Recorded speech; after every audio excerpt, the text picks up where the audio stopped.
ষষ্ঠ শ্রেণীর বাংলা সাহিত্য মেলা অধ্যায় মরশুমের দিনে এই অধ্যায়ের যে সমস্ত প্রশ্ন উত্তর পরীক্ষা আসে সেই সমস্ত প্রশ্ন উত্তর আজকে আমি এই ভিডিওতে শেয়ার করব। 1.1 সুভাষ মুখোপাধ্যায় লেখা প্রথম কাব্যগ্রন্থটির নাম কি?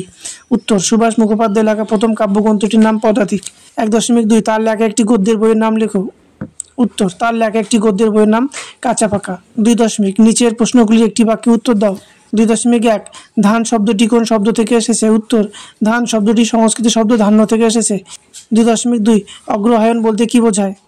উত্তর, অগ্রহায়ণ কথার অর্থ হলো বছরের শুরু।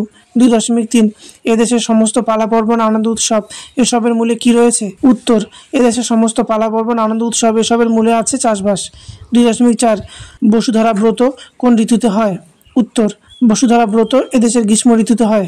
2.5 মেঘকে নামার জন্য মেয়েরা দল বেঁধে ছড়া করে তাকে কি কি নামে ডাকে? উত্তর, মেঘকে নামাবার জন্য মেয়েরা দল বেঁধে ছড়া করে কালো মেঘা, ফুলতোলা মেঘা, ধুলট মেঘা, আড়িয়ে মেঘা, হারিয়ে মেঘা, কুড়িয়ে মেঘা ইত্যাদি নামে ডাকে। 7. নিচে সমুচ্চারিত অথবা প্রায় সমুচ্চারিত ভিন্নাত্মক শব্দগুলি অর্থ লিখো।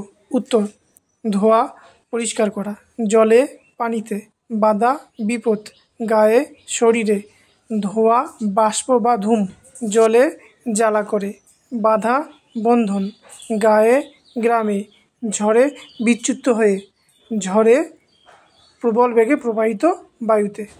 যেগুলো ছোট প্রশ্ন আমি বললাম সেগুলো পড়বে, তার সাথে তোমরা 11 দাগের যে কটা প্রশ্ন আছে পড়বে, যেমন 11.1, 11.2, 11.3, 11.4, 11.5, 11.6, 11.7, 11.8, 11.9 এবং 11.10। ব্যাস, এই কটা প্রশ্ন তোমরা যদি পড়ো এই অধ্যায় থেকে সব কমন পেয়ে যাবে।